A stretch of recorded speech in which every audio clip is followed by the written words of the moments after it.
Hey there folks, good morning. Welcome back for another shaving video. Today we're going to use Catie's Bubbles Rosé du Matin or Matin. I don't know how you say that. You know what I always say about Catie's Bubbles. Great soaps, dopey names. That should be the slogan of the company. Anyway, this is good. This got a citrusy scent to it. It's just, it's really fresh. I don't know, it's just nice. It's really unique.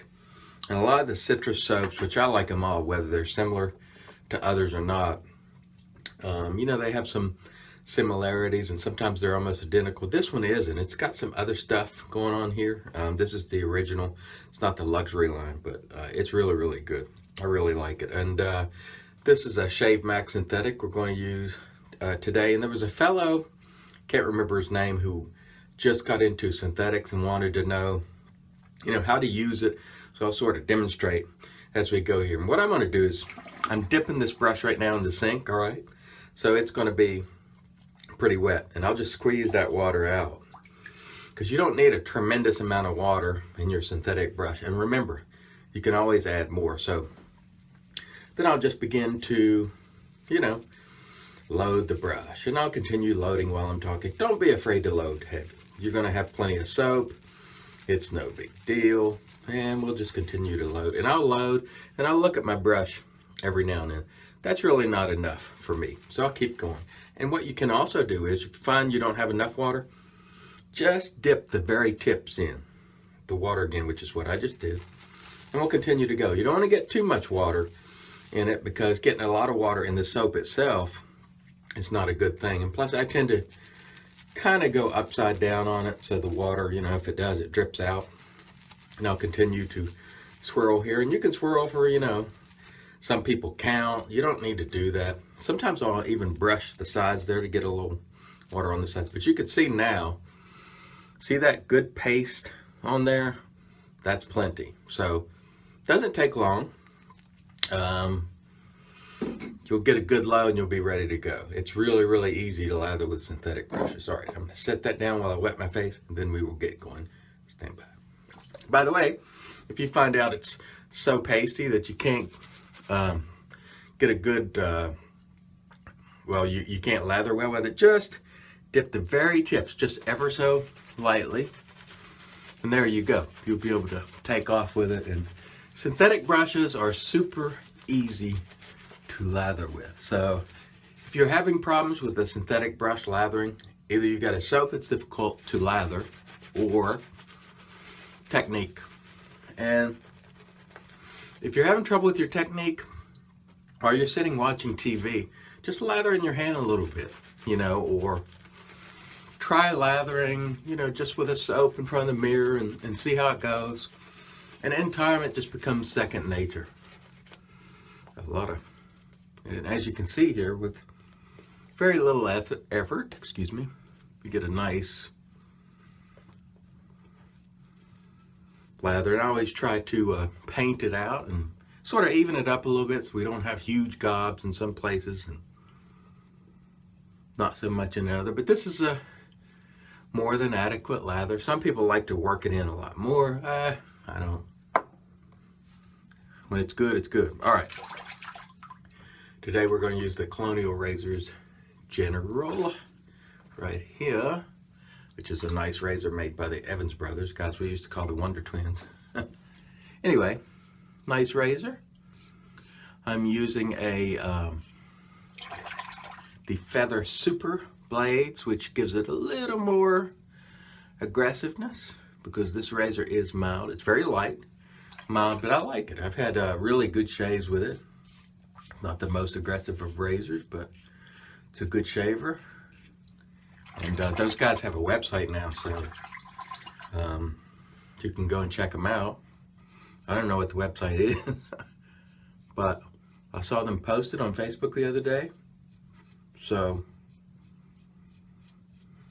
you can check them out. Colonial Razors is the name of the company. So you can Google that and check it out. Sorry, I don't have the URL of the website right in front of me. Maybe I'll get it and try to put it in the comments below. Blade and razor working beautifully today. And I want to talk a little bit about these folks making razors in my next pass, because a lot of people get upset that these folks don't make the razors in huge volumes, and I want to address that a little bit so you'll maybe understand why they're not just trying to drive sales by creating small numbers. It's more than that. Stay tuned. All right. So a lot of these folks who are making razors tend to make them in, 100, 200. And there's some really good reasons for that. One, if they're trying to make it in the United States, it's not easy to find machine shops that can do it and make that product affordable. And when you do find one, these machine shops won't really dedicate themselves to making you don't go just to the front of the line. They got other work they're doing too. So you put an order in, and think about, this is the major reason here. If a razor costs $50 to make, and let's say you guys would like them to make 1,000, do the math on that. What's 1,000 times 50? That's 50 grand. How many of us have 50 grand in capital that we can just pluck down to make a product that may or may not sell? Now, you know that the first couple of hundred are always going to sell. But what if? What if it gets out there and people don't like it? And they're stuck with 300 razors.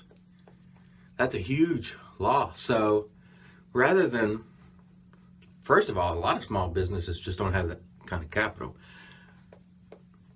But if they did, and those razors don't sell, you're talking about losing your shirt. So for the folks who don't understand it, I mean, put yourself in that position. Would you make 100 or would you make 1,000? You never know that all 1,000's going to sell. You don't even know that 100's going to sell. But I think it's pretty common for a lot of us to gamble with other people's money. But if it were your own money, are you going to lay out $50,000? Probably not, unless you have a lot of capital to invest. And it's probably a good investment if it's a great razor, but these things, they get hot, they sell very well, and then it dies down. And then what happens if you're stuck with it? You lose your shirt. So I can't blame any of the manufacturers who make, razors in small batches, and then they sell those and they come back and make more, and in doing so, they don't lose their shirt in the process. So I don't blame them for that at all. And after all, it is their money, not yours. So if you want to make razors in lots of 1,000 or 2,000, then go on and do it. That's up to you. But I can't really be critical with the other folks, not plunking down $50,000 or $100,000. It's just, I couldn't do it, so I can't really be critical of them. Okay, let's come back for pass 3. So to the gentleman that was having issues, as you can see, I've had more than enough lather here to get 3 passes out of it with no problem at all. And some of it's down there at the bottom of the brush. That's okay. So yeah, if you are having problems with the synthetic brush lathering, it's either you, we'll get some of that, or the soap. But most soaps today lather pretty well, so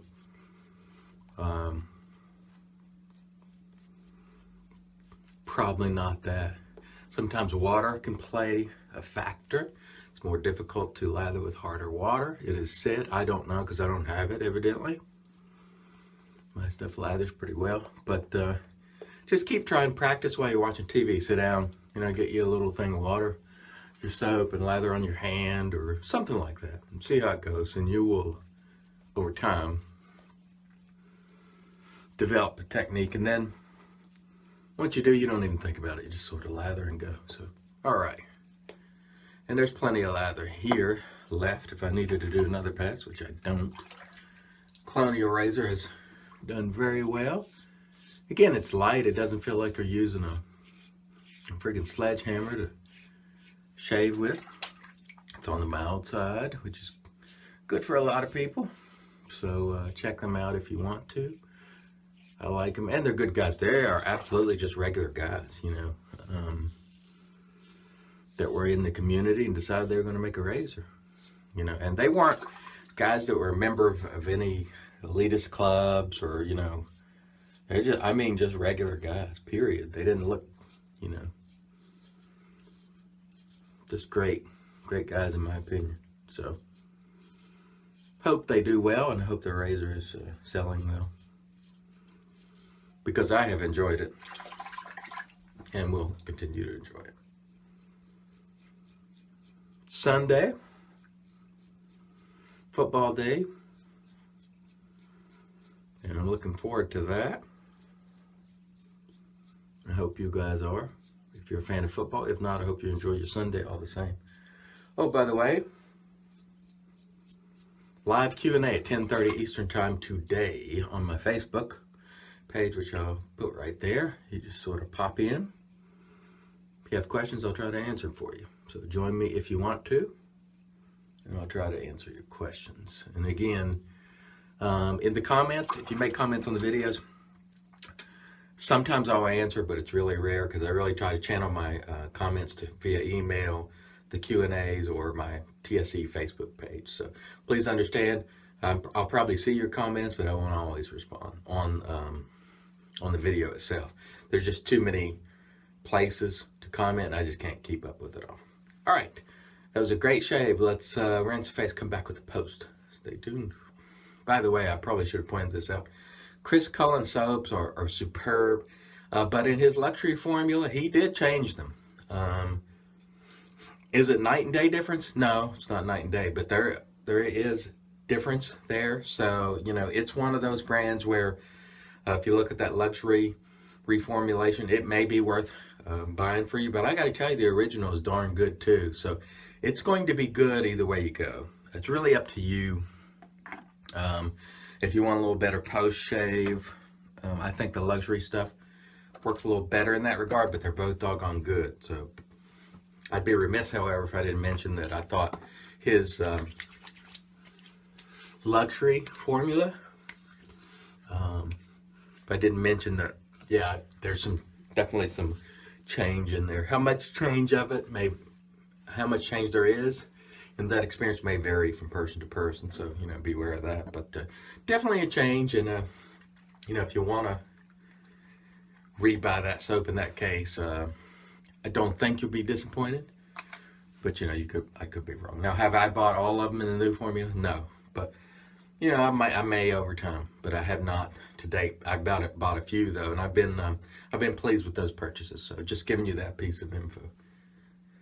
Today, Sterling Glacial Lemon Chill.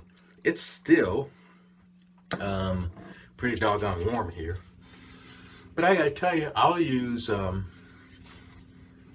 these citrus and chill products, whether it's winter or fall. I'm inappropriate that way. I don't really like fall scents that much. They tend to be darker, earthier. I like bright, clean, fresh all the time. So I don't give a hoot about, you know, season. And they say, oh, it's not the season for that scent. Who cares? I'm going to use what I like, and you should too.